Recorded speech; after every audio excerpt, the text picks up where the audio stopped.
Hello there, Rob Caskie, proudly telling stories. Many of you will know that I launched my new podcast series last week with a story about Harry Voliter. This week, we are putting out a free story, a story I recorded with Weyer, my great friend from Grahamstown, about Chief Maqomo in the Eastern Cape, an integral part of the Eastern Cape Frontier Wars.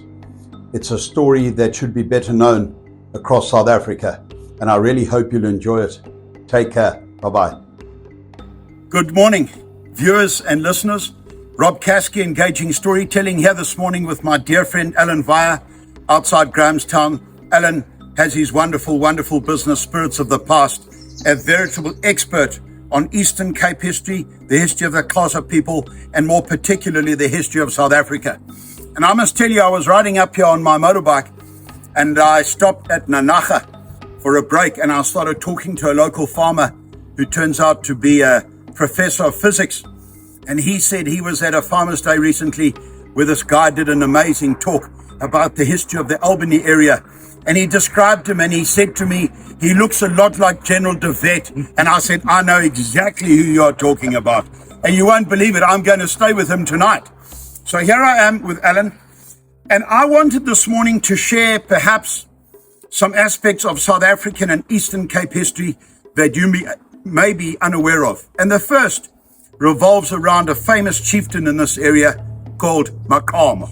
And I'm going to ask Alan to pick up the story about this lesser known name in Eastern Cape history who really deserves far better recognition in this part of the world. Tell us about him, Alan. Yeah, thanks, Rob. He was a character and indeed a very prominent person in the history of the Eastern Cape. Maqomo was the son of the chief Nika, and he had distinguished himself as a youngster fighting against Nika's uncle Ndlambe at the Battle of Amalinda in 1818, which took place near Kaiskama Hook. And then during both the 5th and the 6th Frontier Wars, Maqomo again distinguished himself as a leader against the British during both those wars. And then during the 7th Frontier War, he in fact remained neutral. He didn't participate in the 7th Frontier War. But at that time, Harry Smith was sent out here as the governor of the Cape, and Harry Smith had by then served in India and was known as the hero of Alawal, which is a title that he very much pushed himself. He was undoubtedly a good and very efficient military commander, but his personal skills left something to be desired. So when he arrived in Port Elizabeth during the 7th Frontier War in 1846-47, there was a huge civil reception to welcome him as the new governor of the Cape. And he addressed this gathering, and in the crowd, he recognized Maqomo, who was in Port Elizabeth at the time. And he stopped and he looked at Maqomo like this, and he stepped back and he withdrew his sword from his scabbard like this. He went like that and he shoved it back in and stared at Maqomo like this, and then carried on with his talk. And at the end of the talk, he made Maqomo come over and prostrate himself on the ground in front of him. And he put his boot on Maqomo's neck. He said, go tell your people that this is what I've come to do to you. Well, the 8th Frontier War followed, which became, at the time, the most expensive colonial war that Britain had ever fought. That's including the American War of Independence. The highest rate of attrition suffered by British soldiers in any colonial conflict up until then was the 8th Frontier War. Maqomo became the most effective fighting leader or chief on the side of the Xhosa, and in the mountains to the north of us, around the Katberg and the Winterberg and the Waterkloof, Maqomo tied up this British army, and they couldn't move. As I said, it was the most bitter of all the wars. And Maqomo was remembered as a very, very effective leader and a great man. And in fact, General Rattray said at one point that he, during the Boer War, he said he'd studied very closely the tactics of Maqomo and used them to great effect, the guerrilla tactics used by Maqomo.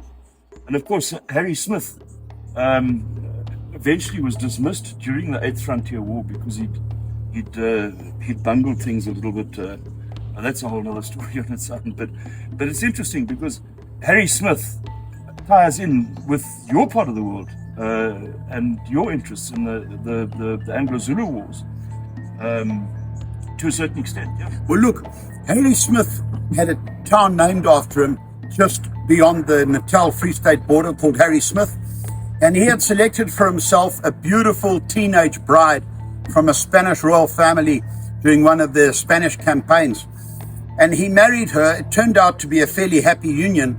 And Lady Smith ended up being named after this beautiful Spanish bride of Harry Smith. Now, what is particularly interesting about all this is that Lady Smith, Harry Smith's wife, she loved our sweet orange sponspec melons, which we like so much for breakfast. And the servants began to call it Spanish bacon, as in spanspec, the bacon for this beautiful Spanish woman.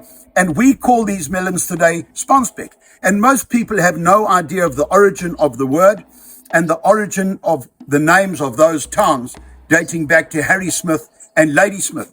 But I did want to make a certain point. Alan spoke about the Battle of Amalende. You know, Amalende is in waiting or place of waiting or waiting for. And it reminds me of that incredible campaign in 1898 in the Sudan, when Kitchener invaded the Sudan with the Desert Column and the River Column, and Churchill was there with the 17th Lancers. And they charged on the 2nd of February 1898 against the dervishes on the Kerreri Hills outside Omdurman. And the dervishes were brave enough, the Ansari, brave men, to lie down in little depressions in the ground. And they let the chargers gallop over them. Brave men indeed. And then they'd leap up and cut the hamstrings of the horses. And as the riders went down, they'd deal with them. And Churchill was lucky enough to get out alive, fought his way clear with a revolver, and found a riderless horse. The following year, he came out to this country in the Anglo-Boer War, which began in October of 1899. And his mother expressed due fear regarding his safety. And he said, "Mother, fear not. The gods would never have created so potent a being as myself for so prosaic an ending as to be shot by a Boer Mauser bullet." So it's amazing how all this history turns out and is interlinked. And what is particularly interesting is the comment Alan made about the price of the Frontier War, 1847, well before the Anglo-Boer War of 1899, which turned out to be one of the most expensive British campaigns all the way up until World War I, excluding, of course, the Napoleonic Wars. But Alan, tell us a little bit more post-COVID now. It's just so wonderful to be back in your presence and to hear how work is improving for you again, trying to increase your social profile, social media work and so forth, and the sort of talks that you are doing in this area. Tell us a bit about that, please. Oh, thanks, Rob. Yeah, it's you know, as you say, COVID changed a lot of things for a lot of people, and the one thing it's done for me is it's kind of brought me back into what I'm really passionate about and what I really like doing.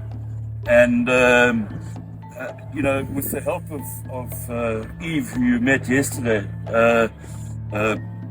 she's really guiding me in the social media side of things and putting stuff out there. And it's been great because it's getting more and more exposure for me, and I'm getting more and more work in terms of telling the Eastern Cape history. And you know, as you know, the Eastern Cape history is almost a forgotten history, and yet it's had the most profound effect on South African history. You know, the source. You know, you spoke about the Boer War. You know, the first Boer War was in the 1870s, when the Boers around Graaff-Reinet claimed independence. And again, the 1770s. And again in 1799, the Boers again claimed independence from Britain in Graaff-Reinet a very short-lived republic of Graaff-Reinet existed at that time. So the origins of the Boer War, you can trace back to 100 years before the Anglo-Boer War that we know so much about, and that was all here in the Eastern Cape. So we have a very, very long and proud history of the Eastern Cape and what it's done in terms of shaping South Africa as it is today. Well, look, I don't know a better or more passionate storyteller, raconteur, speaker about this history than Alan Weyer. His tours and his talks are incredibly popular, and rightly so. I'm going to be moving across to Graaff-Reinet to do a talk there this week, which I'm looking forward to very much. Another integral hub in South African history. And I think as we prepare to conclude this little talk, it would be fair to say that Alan is passionate about history. I always say I'm particularly passionate about human beings. And I'm passionate about human stories, particularly when the chips are down. I think human beings are a bit like tea bags. They show their true strength in hot water. So here we are, outside Grahamstown, bidding you adieu. I hope that you have enjoyed this little talk from the two big boys blue. Bye-bye. Cheers.